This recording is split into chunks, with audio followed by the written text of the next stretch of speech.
Hello students, welcome to GA Max. Introduction to Probability Theory, Chapter 12, Exercise 12.3, Question number 11. A year is selected at random. What is the probability that it contains 53 Sundays? Second option, it is a leap year which contains 53 Sundays. Okay.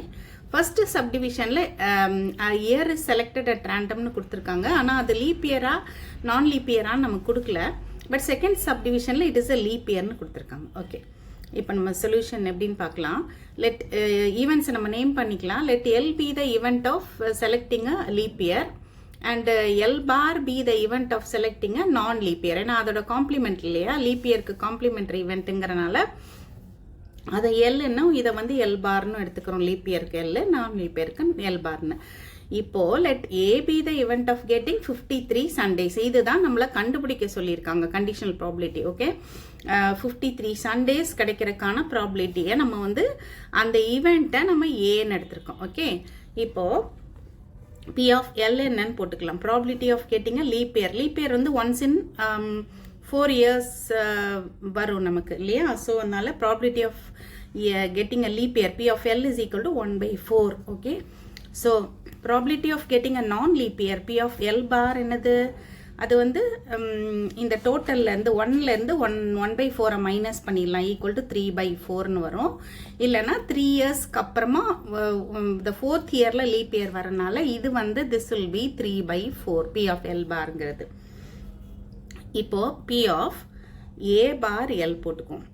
A bar Lனா getting 53 Sundays, அதாவது conditional probability of getting 53 Sundays in a leap year. Okay, ஏங்கிற event என்ன எடுத்திருக்கோம், getting 53 Sundays. எல்லுங்கிறது என்னது, leap year. So this P of A bar எல்லுங்கிறது எதை mean பண்ணுது அப்படின்னா, conditional probability of A and the condition that already this event L has happened. அதாவது நம்ம லீப் இயரை சூஸ் பண்ணிட்டோம், லீப் இயரில் 53 சண்டேஸ் கிடைக்க என்ன அப்படின்ட்டு. இப்போ இது வந்து நம்ம எக்ஸசைஸ் 12.1ல 4th கொஸ்டினில் பண்ணியிருக்கோம். லீப் இயர் ஹேஸ் 53 சண்டேஸ், நான் லீப் இயர் ஹேஸ் 53 சண்டேஸுங்கிறத நம்ம அங்கே பண்ணியிருக்கோம். ஸோ அதில் வந்து நம்ம 2/7 போட்டிருப்போம். நான் எப்படின்னு சொல்கிறேன் திரும்ப. And P of A bar L bar okay is equal to, அதாவது conditional probability of getting 53 Sundays in a non-leap year. L barங்கிறது non-leap year. It is என்னது 1/7. இதுவும் நம்ம அங்கே எக்ஸசைஸ் 12.1 4th questionல பண்ணியிருப்போம். ஓகே, ஸோ எக்ஸசைஸ் 12.1 4th questionல இதை தான் பண்ணியிருப்போம். இப்போ லீப் இயரில் வந்து நமக்கு வந்து 366 டேஸ் இருக்கும், நான் லீப் இயரில் வந்து 365 டேஸ் இருக்கும். So in the 366 daysல you will be having 53 Sundays plus 2 days remaining இருக்கும். And non-leap yearல 365 days இருக்கிறனால you will be having 53 Sundays plus 1 day remaining இருக்கும். Okay, so probability of getting 53 Sundays in a leap yearக்கு என்ன வரும் அப்படின்னா, total days of the week வந்து 7. அதில் இந்த 2 days remaining 2 டேஸில் 1 day should be a Sunday. அதனால இதுக்கு வந்து 2/7 வரும். அண்ட் நான் லீப் இயரில் வந்து remaining 1 day it should be a Sunday. அதுக்கு ப்ராபிலிட்டி என்ன அப்படின்னா, totally 7 days of a week இந்த 1 day சண்டேயாக இருக்கிறதுக்கு சான்ஸ் வந்து ஒன்லி 1. அதனால இதுக்கு வந்து 1/7 வரும், இதுக்கு 2/7 வரும். இல்லை நான் லீப் இயருக்கு 1/7, லீப் இயருக்கு 2/7. அதனால தான் இங்கே இது ரெண்டையும் நம்ம சப்ஸ்டியூட் பண்ணியிருக்கோம். ஓகே, இப்போ நம்ம ஒரு சப்டிவிஷனாக ஆன்சர் பண்ணலாம். Okay, first subdivision it contains 53 சண்டேஸ்னு கொடுத்துருக்காங்க. இப்போ ஃபர்ஸ்ட் சப்டிவிஷன் வந்து இட் கண்டெய்ன்ஸ் 53 சண்டேஸ்னு கேட்டிருக்காங்க. பட் வந்து இயர் வந்து லீப் இயரா நான் லீப் இயரா நமக்கு ஸ்பெசிஃபை பண்ணலை. அதனால it can be a leap year R it can be a non leap year. So leaf இயராக இருந்தால் என்ன ப்ராபிலிட்டி, நான் லீப் இயராக இருந்தால் என்னன்றதை நம்ம கண்டுபிடிச்சிக்க போகிறோம். So getting probability of getting 53 Sundays is equal to P of A. இந்த ஈவெண்ட்டை வந்து நம்ம அப்படி தான் எடுத்தோம் ஏன்னு. ஸோ பி ஆஃப் ஏ தான் நம்ம போட போகிறோம். பி ஆஃப் ஏ அப்போ எப்படி வரும் அப்படின்னா, it will be P of இப்போ லீப் இயர், அதாவது selecting a leap year and leap year having 53 Sundays. இது ஒன்று. ஓகே, ஆர் ஓகே யூனியன்னா என்னது, ஆர்னா யூனியன் போட்டுறணும் இல்லையா. R selecting a non leap year having 53 Sundays. Okay, இதுதான் நம்ம இப்போ பண்ண போகிறோம். ஓகே, அப்போ P of Aங்கிறது என்ன, ப்ராபபிலிட்டி ஆஃப் கெட்டிங் 53 Sundays அப்படின்னு கொடுத்துருக்காங்க 1 இயரில். Suppose it is a leap year, selecting a leap year and getting 53 Sundays. அது என்னது, L intersection A union or அந்த காம்பினேஷன் ஆர் இந்த காம்பினேஷன். இது என்னது, suppose it is a non-leap year, suppose we select non-leap year and non-leap year has 53 Sundaysங்கிறனால அதுக்கு தான் probability போட போகிறோன்றனால L bar intersection Aன்னு போட்டுக்கிறோம். Okay, and this is equal to, இப்போ வந்து யூனியன்னா நமக்கு என்னன்னு தெரியும், ப்ளஸ்ன்னு தெரியும். யூனியன்னா ஆறுன்றத யூனியன் எழுதுவோம், யூனியன்னா ப்ளஸ் ப்ராபபிலிட்டியில். So P of L intersection A plus P of L bar intersection A. Okay, இப்போ இந்த L intersection Aயும் L bar intersection Aயும் கண்டிஷனல் ப்ராபபிலிட்டி ஃபார்முலா வச்சு நம்ம எழுதிக்க போகிறோம். ஓகே, இப்போ கண்டிஷனல் ப்ராபபிலிட்டிக்குரிய டெஃபினிஷன் நம்ம எடுத்துக்குவோம். P of A bar L is equal to அதாவது getting 53 Sundays in a leap year. So இதுக்கு டெஃபினிஷன் என்ன தெரியும், conditional probability P of A intersection L divided by this P of Lங்கிறது நமக்கு தெரியும். So அதை எழுதிக்குங்க. எழுதிட்டு இதுலேருந்து என்ன பண்ணிடுங்க, P of A intersection L கண்டுபிடிச்சிக்கோங்க. P of A intersection L is equal to, இது அங்கே கொண்டு போய் மல்டிப்ளை பண்ணிடுவோம், கிராஸ் மல்டிப்ளை பண்ணி. So this is equal to P of L into P of A bar L. Okay, so இப்போ நம்ம இந்த P of L intersection Aக்கு அதை தான் சப்ஸ்டியூட் பண்ண போகிறோம். ஏன்னா நமக்கு L intersection Aலாம் என்னன்னு தெரியாது, probability of L intersection A. So நம்ம இங்கே அதை சப்ஸ்டியூட் பண்ணிக்க போகிறோம். ஸோ P of L, ஏன்னா நமக்கு P of L தெரியும், P of A bar Lலும் தெரியும், அதனால. ஓகே, ஸோ இங்கே அதே மாதிரி P of L bar intersection A என்ன ஆயிரும், இதே சேம் ஃபார்முலா வச்சு P of L bar into P of A bar L bar. Okay, so this is equal to, இப்போ எல்லாத்துக்குமே நமக்கு வேல்யூஸ் இருக்குது. P of Lங்கிறது 1/4 and this is 2/7 plus 3/4 into இந்த point வச்சா மல்டிப்ளிகேஷன் அர்த்தம், இன்ட்டு 1/7. ஓகே, ஸ்ட்ரைக் பண்ணுற மாதிரி இருந்தால் ஸ்ட்ரைக் பண்ணாதீங்க. ஆல்ரெடி நான் நிறைய தடவை சொல்லியிருக்கேன், ப்ராபபிலிட்டியில் இப்போ இந்த 4ஐயும் 2ஐயும் அடிக்கலான்னு சொல்லிட்டு அடிக்காதீங்க. திரும்ப எல்சிஎம் எடுக்கும்போது இன்னும் நிறைய இது பண்ணிகிட்டு இருக்கணும் கேல்குலேஷன். ஸோ இப்படியே வச்சுக்கோங்க, காமன் டினாமினேட்டராகவே வச்சுக்கிட்டிங்கன்னா அப்படியே ஆட் பண்ணி போடுறதுக்கு ஈஸியாக இருக்கும். காமன் டினாமினேட்டரை அப்படியே எல்சிஎம்மாக எடுத்து போடுறதுக்கு ஆன்சர் ஈஸியாக உங்களுக்கு கிடச்சிரும். Okay, so this is the answer for the first subdivision. Second subdivision po, so second subdivision என்னன்னா, it is a leap year which contains 53 Sundays ன்னு கேட்டிருக்காங்க. so we are going to choose leap year and it should contain 53 Sundays. அதனால probability of selecting a leap year, ஆனால் கொஷனில் வந்து அப்படி தான் கொடுத்துருக்காங்க, year is selected at ரேண்டம்னு கொடுத்துருக்கனால முதல்ல நம்ம பண்ண போகிறது வந்து செலக்டிங் அ லீப் இயர் இந்த செகண்ட் சப்டிவிஷனுக்கு அண்ட் கெட்டிங் 53 Sundays. இதுதான் நம்ம பண்ண போகிறோம்.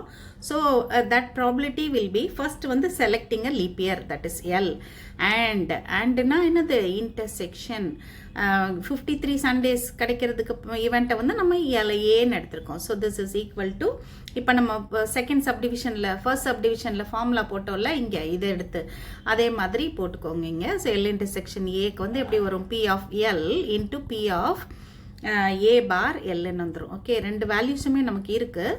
ஸோ சப்ஸ்டியூட் பண்ணிக்க வேண்டியதான். This is 1/4 and this is 2/7. So this is equal to 2/28 or இங்கே அடிச்சிருங்க, அடிச்சிட்டிங்கன்னா 1/14 வந்துடும். ஓகே, ஸோ செகண்ட் சப்டிவிஷனுக்கு ஆன்சர் வந்து probability of choosing a leap year and getting 53 Sundays is 1/14. 12th question, suppose the chances of hitting a target by a person, ஒரு டார்கெட்டை 3 persons hit பண்ணுறாங்க. இப்போ பர்சன் எக்ஸ் ஹிட் பண்ணுறதுக்கு என்ன சான்சஸ்னா 3 times in 4 shotsன்னு கொடுத்துருக்காங்க. ஸோ எக்ஸுக்கு வந்து சான்ஸ் வந்து என்னன்னு கொடுத்துருக்காங்க, 3 times in 4 shotsன்னு கொடுத்துருக்காங்க. அடுத்தது by Y is 4 times in 5 shotsன்னு கொடுத்துருக்காங்க. ஸோ ஒய்க்கு வந்து சான்சஸ் எப்படி இருக்குது, 4 times in 5 shots. அடுத்தது வந்து இசட்க்கு வந்து 2 times in 3 shots. 3 persons XY Z ஒரு டார்கெட்டை ஹிட் பண்ணுறாங்க. ஒவ்வொருத்தருக்கும் உள்ள சான்சஸை நமக்கு கொடுத்துருக்காங்க. 3 shotsல இவர் வந்து 2 times வந்து பண்ணுறார். ஓகே, இப்போ they fire simultaneously exactly 1 time. ஓகே, ஒரே நேரத்தில் ஒன் டைம் மட்டும் ஃபயர் பண்ணுறாங்க. What is the probability that the target is damage by exactly 2 hits? 2 hitsல மட்டும் ஒவ்வொருத்தரும் வந்து டார்கெட்டை டேமேஜ் பண்ணுறதுக்கு என்ன ப்ராபபிலிட்டின்னு கேட்டிருக்காங்க. ஸோ நம்ம ஈவெண்ட்ஸ் எல்லாம் இந்த XYZ ஹிட் பண்ணுறதுக்கான ஈவெண்ட்ஸ் எல்லாம் நம்ம நேம் பண்ணிக்கலாம். ஸோ இந்த 3 ஈவெண்ட்ஸையும் நம்ம வந்து ABCன்னு எடுத்துட்டோம். AB the event of hitting the target by X, அதே மாதிரி Yக்கும் Zக்கும் B is Cன்னு நம்ம எடுத்துக்கிட்டோம். இப்போ நமக்கு ப்ராபபிலிட்டிஸ் கொடுத்துருக்காங்க. So P of A is equal to என்னது, இந்த 3/4. So 3/4 and P of B is equal to Yக்கு என்னன்னு பார்த்தோம், இங்கே இருக்கு இல்லையா, Yக்கு வந்து 4/5, Zக்கு வந்து 2/3. அதனால் P of B is equal to 4/5 and P of Z is equal, P of C is equal to 2/3. okay, இப்போ இதோட காம்ப்ளிமெண்ட்ஸ் போட்டுக்கலாம் நம்ம. therefore P of A bar என்னன்னு போட்டுக்கலாம். P of A bar is equal to 1 minus 3/4 இல்லையா, 1 minus 3/4 equal to 1/4 and P of B bar is equal to 1 minus 4/5 equal to 1/5 and P of C bar is equal to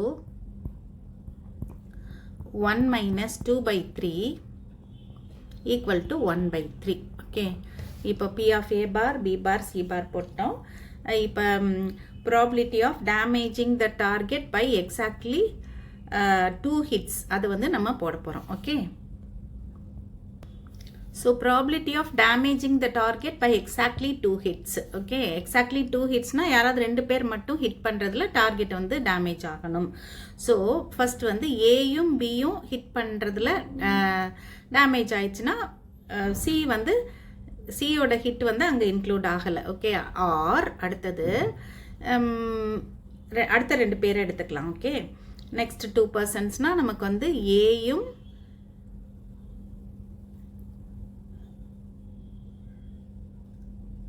B bar வச்சுக்கலாம். ஏயும் சியும் வந்து hit பண்ணுறாங்கன்னு வச்சுக்கலாம். பிக்கு வந்து பார் போட்டுருங்க. அடுத்தது ஆர். இப்போ என்ன பண்ணிடலாம், ஏக்கு பார் போட்டுருங்க. ஏக்கு பார் போட்டுட்டு பியும் சியும். இதுக்கு என்ன அர்த்தம் அப்படின்னா, A and B hit the target, C doesn't hit. Okay, அடுத்ததில் வந்து ஆர் அடுத்த சாய்ஸ், ரைட். அதாவது எக்ஸாக்ட்லி 2 hits, யாராவது 2 பேர் தான், 2 பேர் ஹிட் பண்ணுறது தான், அது யாருன்றது ஸ்பெசிஃபை பண்ணல. ஸோ அடுத்த சாய்ஸ் என்னது, ஏயோட ஹிட்டு சியோட ஹிட்டு இதில் வந்து டேமேஜ் ஆயிடுச்சு, பியோட ஹிட் வந்து இங்கே ஆகலை. ஸோ அடுத்ததில் வந்து என்னது, ஆர் இல்லைன்னா பியோட ஹிட்டு சியோட ஹிட்டில் டார்கெட் வந்து டேமேஜ் ஆயிடுச்சு, ஏயோட ஹிட்டில் வந்து ஒன்றும் ஆகலை. ஸோ இந்த 3 ஆப்ஷன்ஸ் தான் நமக்கு வந்து இங்கே வரக்கு சான்ஸ் இருக்குது. அதனால் இந்த மாதிரி எழுதியிருக்கோம். இதை வந்து நம்ம பிரித்து எழுதிக்கலாம். ஓகே, இது உங்களுக்கு வந்து எப்படி எழுதணும்னு சொல்லணும் தெரியும். யூனியன்னா என்ன பண்ணிடணும், நடுவில் ப்ளஸ் போட்டு எழுதிட வேண்டியது, ஒன்றொன்னையும் பிரித்து இப்போ எழுதிட வேண்டியது நம்ம. ஸோ நம்ம வந்து இது 3ஐயும் ப்ளஸ் போட்டு தனித்தனியாக பிரித்து எழுதிடலாம். P of A B C bar plus P of A B bar C plus P of A bar B C 3ஐயும் தனித்தனியாக நம்ம எழுதியாச்சு. ஓகே, யூனியன் இருக்கிற இடத்துலலாம் வந்து ப்ளஸ் போட்டு நம்ம எழுதிட்டோம். இப்போ அடுத்த ஸ்டெப்பில் என்ன பண்ண போகிறோம்னா, இது எல்லாமே இண்டிபெண்ட் ஈவெண்ட்ஸ் தான். ஸோ நம்ம இந்த ப்ராடக்ட் போட்டு பிரித்து எழுதிடலாம். P of A into P of B into P of C bar. Similarly other 2க்கும் நம்ம எழுதிடலாம். ஓகே, இப்போ வந்து எல்லாத்தையும் நம்ம பிரித்து எழுதிட்டோம். இண்டிபெண்ட் ஈவெண்ட்ஸுங்கிறனால அந்த ப்ராப்பர்ட்டி தியரம் வச்சு எல்லா வேல்யூஸையும் இப்போ நம்ம போட்டுடலாம். 3/4 இன்ட்டு இந்த பாயிண்ட் வச்சா மல்டிப்ளிகேஷன் அர்த்தம், இன்ட்டு 4/5 இன்ட்டு 1/3. இந்த பார் கண்டுபிடிச்சோல்ல, அதுலேருந்து போட்டுக்கோங்க, அதுலேருந்தும் வேல்யூஸ் எடுத்து போட்டுக்கோங்க. அண்ட் P of A வந்து என்னது நமக்கு 3/4 இன்ட்டு நெக்ஸ்ட் 1/5 இங்கே நம்ம கண்டுபிடிச்சி வச்சுருக்கோம். And P of C 2/3. Okay, and P of A bar இங்கே கண்டுபிடிச்சிருக்கோம் 1/4. P of B is 4/5 அவங்க கொடுத்துருந்தது. அண்ட் P of C வந்து 2/3. ஓகே, ஸோ இல்லை எல்லாத்தையும் மல்டிப்ளை பண்ணிக்கோங்க, ஸ்ட்ரைக் பண்ணாதீங்க. நான் ஆல்ரெடி நிறைய தடவை சொல்லியிருக்க மாதிரி இதை ஸ்ட்ரைக் பண்ணாமல் அப்படியே எல்சிஎம் போட்டுக்கோங்க. அப்போ உங்களுக்கு ஆட் பண்ணுறதுக்கு எல்சிஎம் போடுறதுக்கு ஈஸியாக இருக்கும், மிஸ்டேக்ஸும் வராது. ஸோ கேன்சல் பண்ணாமல் ப்ராபபிலிட்டியில் ஒவ்வொரு இதுலேயும் பண்ணாமல் அப்படியே மல்டிப்ளை பண்ணி வச்சுட்டு அதே காமன் எல்சிஎமாக எடுத்துருங்க. அப்புறமா ஆட் பண்ணிவிட்டு ஃபைனலாக நீங்கள் வந்து கேன்சல் பண்ணிக்கலாம். So this is equal to 26/60. Okay, so இதை 2ல் கேன்சல் பண்ணிட்டீங்கன்னா 13/13 வந்துடும். Okay, this is the answer. Okay, probability, required probability. Okay students, இந்த கொஸ்டின்ஸ் எல்லாம் நல்லா ப்ராக்டிஸ் பண்ணிக்கோங்க. Will continue in the next video.